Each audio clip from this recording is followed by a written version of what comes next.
So since 2008, since the beginning of the financial crisis, austerity has hit people with disabilities very badly across the EU. That's still in effect today. Basically what was taken away was never given back. So people are really struggling with issues of poverty, and we can feel as well in the general political narrative in the EU as well that human rights are not the top of the EU agenda. The national equality bodies are definitely important to the European institutions for a reason that is very similar to our own existence as well, i.e. bringing the voice and the perspective of what is happening on the ground on the different grounds of discrimination. So what's the reality? Beyond making sure that people are heard, beyond the fact that we might contribute to bring redress to people that have been facing some sort of discrimination, injustice, disadvantage.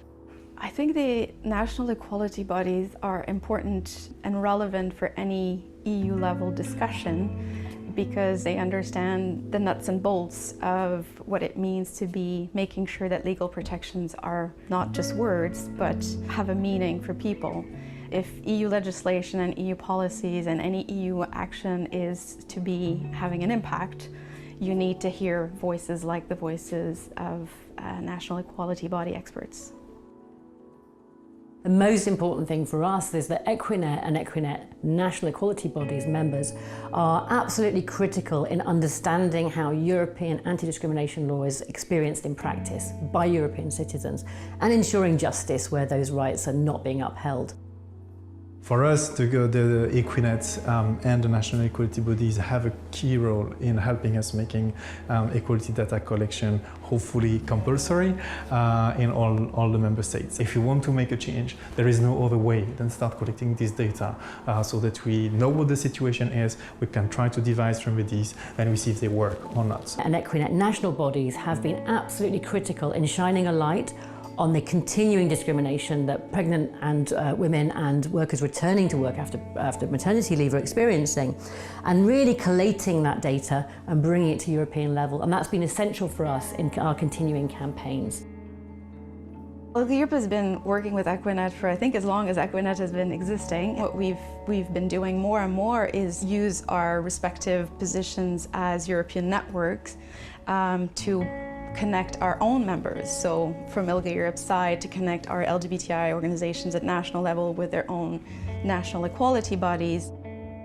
We have a big challenge with a very important piece of legislation called the European Accessibility Act, which would provide legislative framework for accessible products and services in the EU. And this is something which EDF and Equinet and many other organizations have asked for many years. We see Equinet really as experts on equality issues, both within the EU legislative framework but also at national level.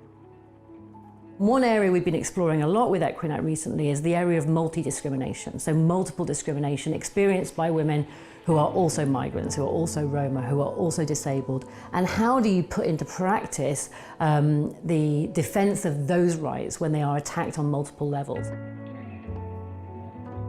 At the national level, what I've seen is Equinet being immensely important, especially in the recent years where national equality bodies have come under a lot of pressure in their own national context in terms of seeing their resources being reduced and their capacities being reduced.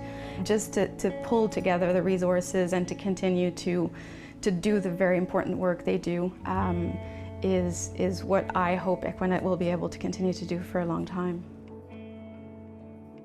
I would really congratulate the team of Equinet for the great work they've been doing so many years, for really trying to reach out to us, to make sure that we hear about what they are doing, to make sure that we are included in their own reflection process.